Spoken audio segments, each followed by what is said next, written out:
The forex market is a well-structured market, and a lot of things happen, and traders are taken by chance by the market most of the times.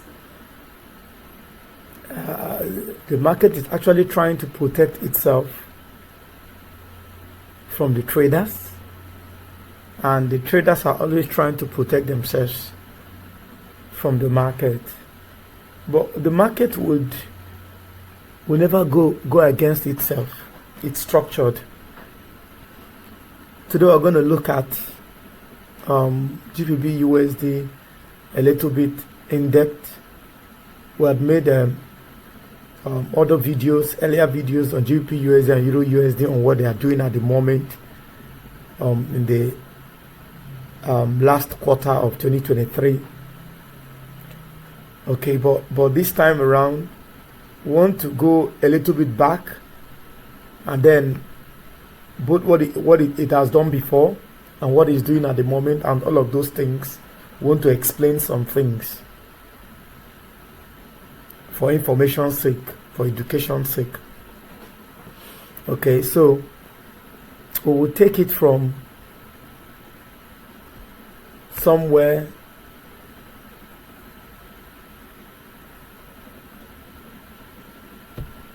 We'll take it from somewhere here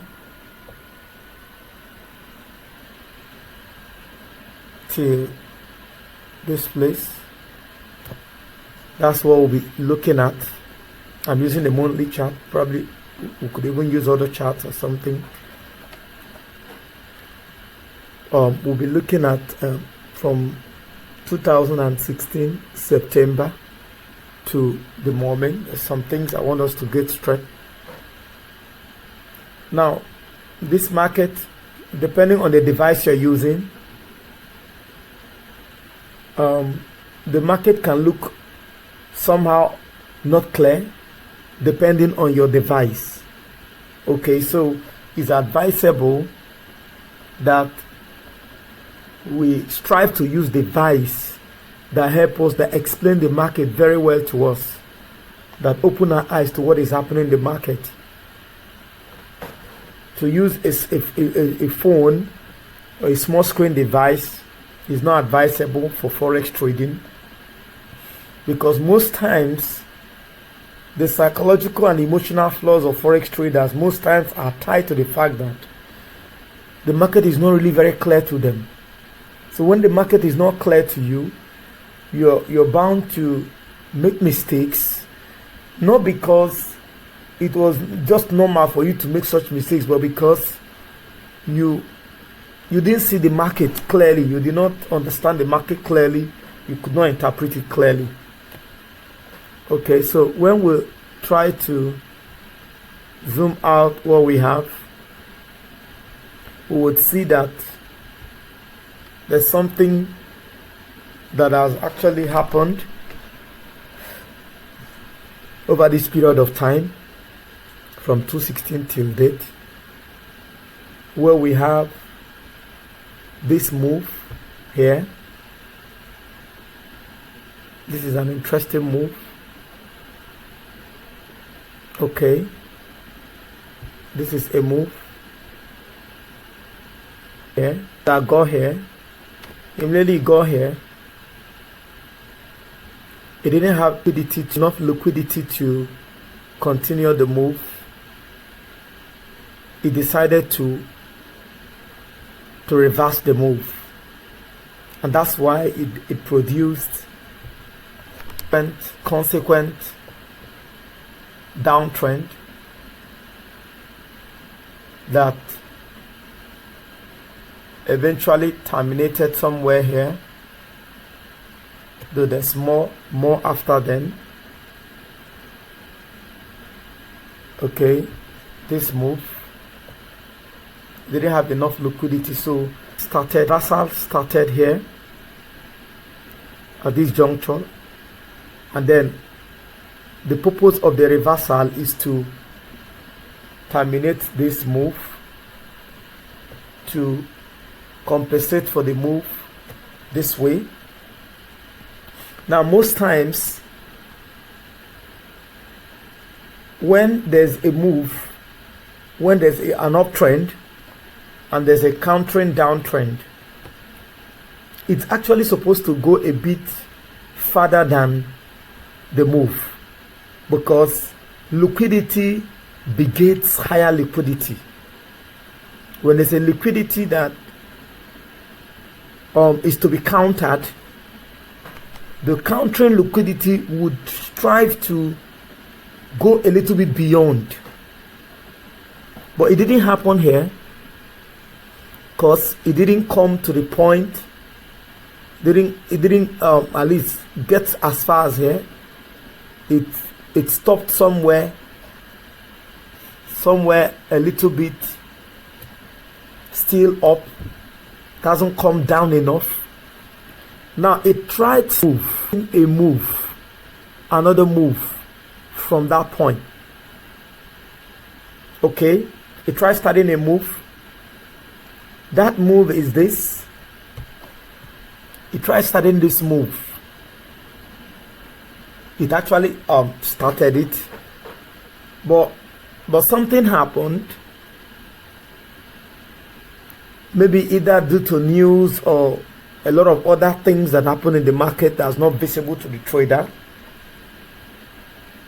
It eventually used this liquidity to produce the exhaustion of the earlier move he wanted to exhaust, because this was not enough to fully exhaust this move. It used this liquidity here to produce what has exhausted it, so that it can now start the new move here that we now see. So that's why we're seeing this pin bar that came so down, because he wanted to really extinguish, to exhaust this previous move that this downtrend couldn't fulfill. Then it's now starting a move. It has now started a move that's gone this way.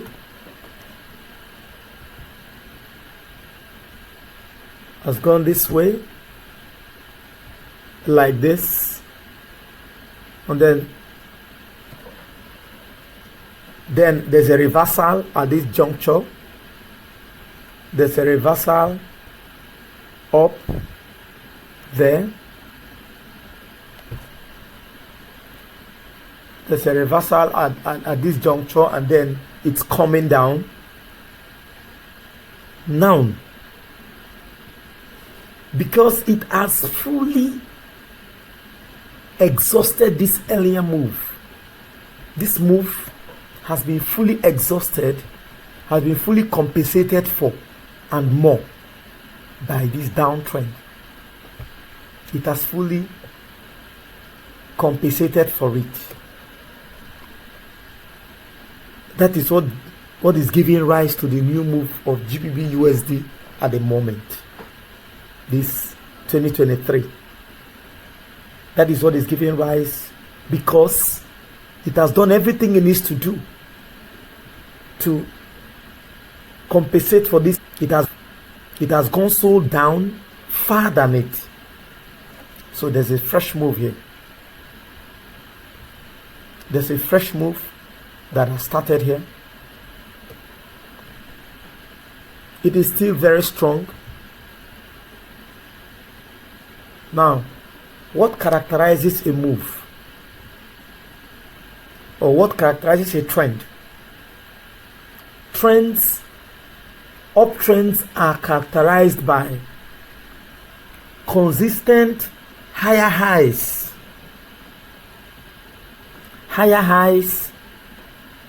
and higher lows. When there are higher highs, when there are consistent candles and retracements that continue to go higher and higher, and then the lows accompanying them. For example, on this move now,